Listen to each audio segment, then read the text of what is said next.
नमस्ते। चलिए आज बात करते हैं एक शब्द की ताकत के बारे में। हम ई अक्षर से शुरू होने वाले कुछ बहुत ही दिलचस्प शब्दों की दुनिया में चलेंगे। ऐसे शब्द जो आपकी बातचीत को एक नया लेवल दे सकते हैं। कभी ऐसा लगा है कि जो मन में है उसे बयां करने के लिए सही शब्द ही नहीं मिल रहा?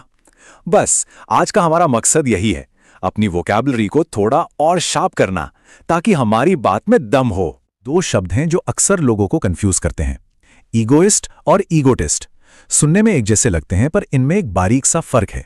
देखिए, ईगोइस्ट वो है जो सिर्फ अपने बारे में सोचता है, जिसके लिए मैं सबसे पहले है। वहीं दूसरी तरफ ईगोटिस्ट वो है जो अपने बारे में बातें बहुत करता है। तो एक का फोकस उसकी सोच पर है और दूसरे का उसकी बातों पर। हमारा अगला शब्द है एरुडाइट। इसका मतलब है विद्वान या बहुत ज्ञानी व्यक्ति। मतलब कोई ऐसा इंसान जिसे किसी विषय की बहुत गहरी सॉलिड नॉलेज हो, जैसे कोई प्रोफेसर जो मुश्किल से मुश्किल टॉपिक को भी कहानी की तरह समझा दे, वो एरुडाइट है। और अब कुछ मजेदार। एपिक्योर उस इंसान को कहते हैं जिसे अच्छे और स्वादिष्ट खाने का शौक हो। ये वो लोग हैं जो सिर्फ पेट भरने के लिए नहीं खाते, बल्कि खाने के स्वाद, उसकी प्रेजेंटेशन, हर चीज को अप्रिशिएट करते हैं। उनके लिए खाना एक आर्ट है, एक एक्सपीरियंस है। अगला शब्द तो काफी कॉमन है, एक्सट्रोवर्ट यानी बहिर्मुखी। ये वो लोग होते हैं जो दूसरों से मिलकर, सोशल होकर, पार्टी में जाकर थकते नहीं, बल्कि चार्ज अप हो जाते हैं। उन्हें लोगों के बीच रहने से एनर्जी मिलती है। एमुलेट का मतलब है किसी से प्रेरित होकर उसकी तरह बनने की कोशिश करना या उससे भी बेहतर करने की कोशिश करना। ये एक बहुत पॉजिटिव शब्द है। जैसे कोई जूनियर एथलीट अपने फेवरेट सीनियर खिलाड़ी को एमुलेट करता है ताकि वो भी उतना ही अच्छा बन सके। और अब कुछ बिल्कुल अलग, एस्पियोनाज यानी जासूसी। ये सिर्फ ताक झांक नहीं है, ये एक ऑर्गेनाइज्ड काम है जिसमें सरकारें या कंपनियां गुप्त जानकारी हासिल करती हैं। ये शब्द सुनते ही जेम्स बॉन्ड वाली फिल्में याद आ जाती हैं, है ना? इलोप एक बहुत ही कह सकते हैं फिल्मी शब्द है। इसका मतलब होता है अपने प्रेमी या प्रेमिका के साथ भाग जाना, आमतौर पर शादी करने के लिए। इस एक शब्द में ही मानो पूरी कहानी छुपी हो। ये एक सीरियस लीगल टर्म है। एम्बेजलमेंट मतलब गबन। इसका सीधा सा मतलब है कि जब किसी को पैसों की जिम्मेदारी दी जाए और वो उन पैसों का हेर फेर कर ले या अपने फायदे के लिए इस्तेमाल कर ले। ये सिर्फ चोरी नहीं है, ये भरोसे का टूटना भी है। एफेमरल एक बहुत ही खूबसूरत शब्द है। इसका मतलब है कोई ऐसी चीज जो बहुत कम समय के लिए रहती है, क्षणिक, जैसे कि एक इंद्रधनुष या सुबह सुबह घास पर पड़ी ओस की बूंदें। सुंदर मगर एफेमरल।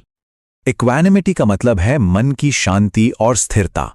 ये वो काबिलियत है जिससे इंसान मुश्किल से मुश्किल हालात में भी अपना मानसिक संतुलन बनाए रखता है, शांत रहता है। सोचिए, बाहर कितना भी तूफान हो पर अंदर से कोई एकदम काम है, वही है इक्वानिमिटी।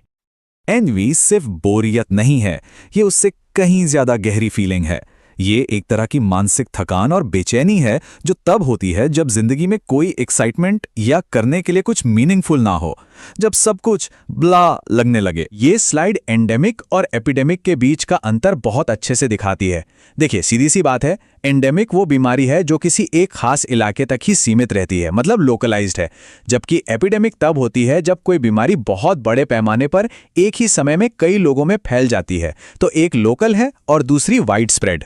गैलेंट यानी एक बहादुर और सबका सम्मान करने वाला इंसान। फिर आता है गैरुलस, मतलब वो दोस्त जो एक बार बोलना शुरू कर दे तो बस रुकने का नाम ही नहीं लेता। एक होता है ग्लटन, जिसे बस खाने से मतलब है, और एक गलेबल इंसान जो किसी की भी बातों में बड़ी आसानी से आ जाता है। ये सिर्फ शब्द नहीं, ये तो पूरी की पूरी पर्सनैलिटी बता रहे हैं। अब चलते हैं एक थोड़ी खास जगह की तरफ, गैरिसन। इसका मतलब है वो फौजी टुकड़ी जो किसी किले या छावनी की हिफाजत के लिए वहां तैनात की गई हो। और हमारी अगली मंजिल है कला की दुनिया यानी गैलरी। ये वो खूबसूरत जगह है जहां आर्टिस्ट अपना काम दिखाते हैं और लोग उसे देखने और उसकी तारीफ करने आते हैं। अब ये दो जगहें देखिए, दोनों का मकसद है चीजों को संभाल कर रखना, मतलब प्रिजर्व करना। एक तरफ है ग्रैनरी जहां अनाज को स्टोर किया जाता है, और दूसरी तरफ है ग्रीन हाउस जहां नाजुक पौधों को एक कंट्रोल्ड माहौल में सुरक्षित रखा जाता है। काम एक ही, बस चीजें अलग अलग। यहां पर सब कुछ हमारी पृथ्वी, हमारी धरती से जुड़ा हुआ है। जियोलॉजी हमें बताती है कि हमारी धरती कैसे बनी, इसकी चट्टानें कैसी हैं। ग्लेशियर बर्फ की वो विशाल नदी है जो धीरे धीरे पहाड़ों से नीचे खिसकती है। और गाइजर तो कुदरत का एक कमाल ही है, जब गर्म पानी और भाप जमीन से जोर से बाहर निकलते हैं। धरती से आगे बढ़कर अब बात करते हैं जीवन की, लाइफ की। जेनेटिक्स ये वो साइंस है जो समझाती है कि हमारे गुण हमारे माता पिता से हम तक कैसे आते हैं। और जेरियाट्रिक्स मेडिकल साइंस की वो ब्रांच है जो खास तौर पर बुजुर्ग लोगों की हेल्थ प्रॉब्लम्स को देखती है और उनका इलाज करती है। अब एक बहुत ही गंभीर शब्द है, जेनोसाइड। इसका सीधा मतलब है किसी एक पूरी नस्ल, जाति या समुदाय का सफाया कर देना या उनकी सामूहिक हत्या कर देना। और इसी तरह का एक और शब्द है, पर यह मेडिकल फील्ड से है, जर्मिसाइड। ये एक ऐसी दवा या केमिकल होता है जो जर्म्स यानी कीटाणुओं को मारने के काम आता है। गॉबल करना, ये शब्द सुनते ही दिमाग में एक तस्वीर बनती है ना, कोई जो बहुत भूखा है और जल्दी जल्दी गटागट आवाज करते हुए खा रहा है। खाने से ही जुड़ा एक और शब्द है नॉ, लेकिन इसका तरीका बिल्कुल अलग है। इसका मतलब है कुतरना, जैसे चूहा किसी चीज को धीरे धीरे लगातार कुतरता रहता है। एक एक्शन तेज है, दूसरा धीमा। ये शब्द बिना कुछ कहे गुस्सा दिखाने के बारे में है। ग्लोअर करना मतलब किसी को बहुत गुस्से से या नाराजगी भरी नजरों से घूरना। अच्छा, एक आसान सा सवाल, उस चीज के लिए क्या शब्द है जिसके लिए कोई भी कीमत न चुकानी पड़े? इसका एक शब्द में जवाब है ग्रैटिस। जब कोई चीज या सर्विस ग्रैटिस होती है तो इसका मतलब है कि वो बिना किसी पेमेंट के, यानी एकदम फ्री है। और आखिर में इन दो शब्दों को देखिए, ये कैसे एक दूसरे से जुड़े हैं। पहले आता है गस्ट, यानी हवा का एक जोरदार झोंका। और उस झोंके से क्या हो सकता है? किसी को गिड़ी महसूस हो सकता है, यानी चक्कर जैसा एहसास। ये बात कितनी सही है ना, कि हर नया शब्द हमें दुनिया को एक नए नजरिए से देखने का एक और मौका देता है।